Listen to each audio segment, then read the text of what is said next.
بسم اللہ الرحمن الرحیم یا ایھا الذین آمنوا اطیعوا اللہ ورسولہ ولا تولوا عنہ وانتم تسمعون۔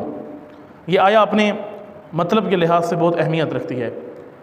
پہلا خطاب ہی مومنین کو ہے، کہا یا ایھا الذین آمنوا، اے ایمان والو، اطیعوا اللہ ورسولہ، اللہ اور اس کے رسول کی اطاعت کرو، اللہ اور اس کے رسول کی اطاعت کرو، ولا تولوا عنہ وانتم تسمعون، اور ان سے روگردانی نہ کرو اگر تم سن رہے ہو۔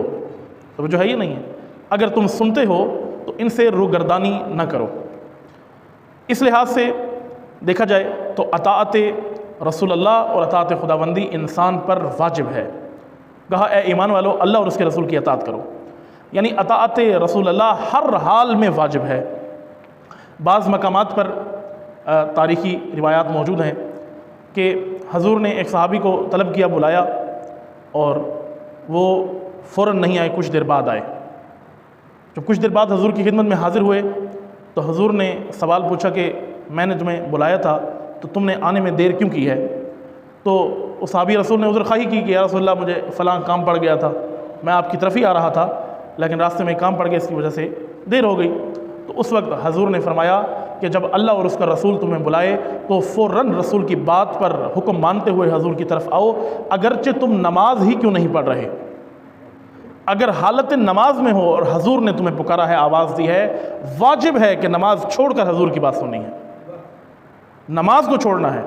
اور بعض تاریخ یہ بتاتی کہ حضور نے بعض افراد کو بلایا، انہوں نے کھانا نہیں چھوڑا، کھانا کھا رہے تھے، حضور نے بلایا، ان سے کھانا نہیں چھوٹا، انہوں نے اپنا پہلے کھانا مکمل کیا اور پھر حضور کی خدمت میں پیش ہوئے۔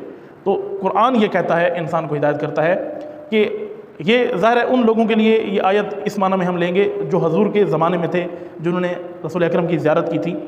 اگر ان کو رسول بلائیں، اگرچہ نماز میں ہی کیوں نہ ہو، نماز کو ترک کر کے حضور کی طرف جانا ہے۔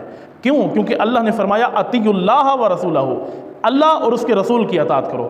رسول کی اطاعت سے پہلے اللہ نے اپنی اطاعت کو پیش کیا اور کہا کہ اللہ کی اطاعت کرو، اور یہ اطاعت، اللہ کی اطاعت اور رسول کی اطاعت، یہ دونوں ایک دوسرے کے ساتھ جڑ گئیں۔ یعنی ایک شخص اگر اللہ کی اطاعت کر رہا ہے تو لا محالہ یہ رسول اللہ کی بھی اطاعت کر رہا ہے، اور اگر کوئی شخص رسول اللہ کی اطاعت کر رہا ہے تو یہ اللہ کی بھی اطاعت کر رہا ہے۔ یعنی اللہ کی اطاعت کرنا رسول اللہ کی اطاعت کے برابر ہے۔ اول مرجع، اول مرکز و محور اللہ کی ذات ہے۔ خود رسول اکرم کو بھی قرآن پاک میں یہ حکم ہوا کہ آپ بھی اپنے رب کی اطاعت کریں۔ مسلمانوں کو، مومنین کو بھی یہی کہا گیا کہ آپ بھی اپنے رب کی اطاعت کریں اور اس کے رسول کی اطاعت کریں، اور یعنی اس کے رسول کی اطاعت میں بھی اللہ کی اطاعت ہے۔ اب ظاہر ہے اللہ کا رسول ہے اور اللہ کے رسول کی اطاعت میں اللہ کی اطاعت ہے، اور اللہ کے رسول کی نافرمانی میں اللہ کی نافرمانی ہے۔ جس نے حضور کی بات کو سن لیا، حضور کی اطاعت کی، اس نے اللہ کی اطاعت کی، اور جس نے حضور کی نافرمانی کی، اس نے اللہ کے حکم کی نافرمانی کی۔